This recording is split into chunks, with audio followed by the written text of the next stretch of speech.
Welcome. In front of me is an ALCATEL 1T10 Pro, and today I'll show you how you can boot this device into safe mode.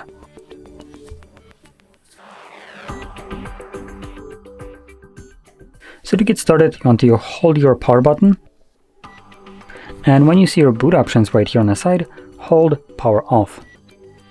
This will then change into a reboot to safe mode, which you want to confirm by selecting OK.